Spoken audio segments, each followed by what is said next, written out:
Assalamu alaikum guys, I'm in Prague, the capital of Czechia, which is formerly known as the Czech Republic, and you can see behind me, it's a very beautiful city. It's often known as it's often regarded as the most beautiful city in Europe, if not definitely up there. And one of the reasons is because it's known as the city of 100 spires. So maybe you can pick up a few behind me, probably not the best location for it, but there's plenty of Gothic cathedrals, Baroque palaces, all marked with these spires, and these spires are actually very unique to Czechia. So often they're quite dark, black, and very sharp, which is quite unusual for the rest of Europe.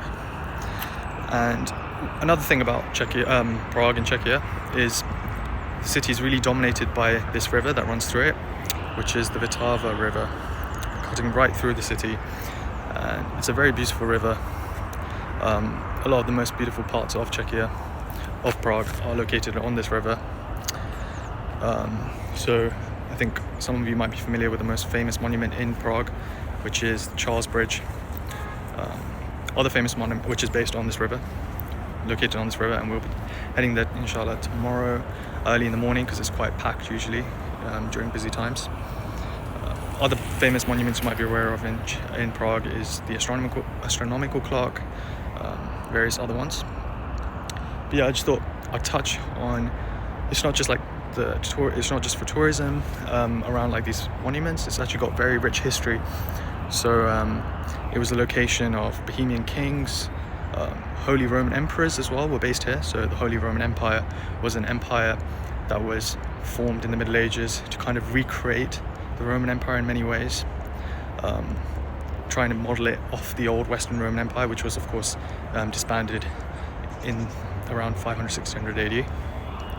But yeah, because they really try to make Prague the center of this new Holy Roman Empire that came in the 1500s, 1600s, I believe. Yeah, it's got a lot of history here. And because that's also kind of bordering the Renaissance, it became quite a center of culture, science as well. So a lot of scientific achievements were based in Prague.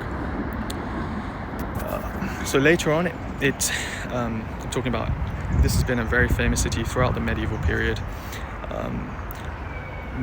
Plenty of like history in that period, but also actually in the modern period, it has had an amazing history as well. So for example, in World War II, this part of Czechia and Prague in particular were under Nazi occupation.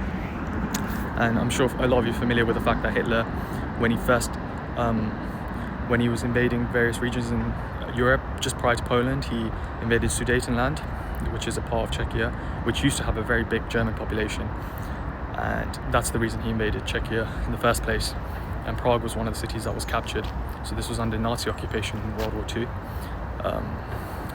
And then, of course, there was a lot of persecution of Prague was very famous for its Jewish minorities. So there's a Jewish quarter, there's lots of synagogues, which we actually visited today.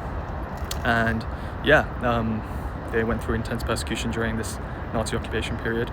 What happened after Nazi occupation, after the war ended, was it actually fell under Soviet control, so communist control. And yeah, that was also very brutal, especially to the Jewish people as well, who were persecuted during that period as well, because all religion was persecuted. And that's one of the reasons why Czechia is one of the most atheistic countries in the world, because of that communist influence. But yeah, it's quite sad because under communist influence, the most beautiful city in Europe actually had a period of brutal architecture. So I'll just try and show some instances of this in my channel while I'm traveling here. But yeah, you can see like such a beautiful city, and you can see that giant spire in the back, which is from the brutalist period, I believe. So the communist period. So they really try to change the character of the city from being this beautiful Renaissance-like fairy tale to a very brutalist communist image. Yeah, so that was quite sad.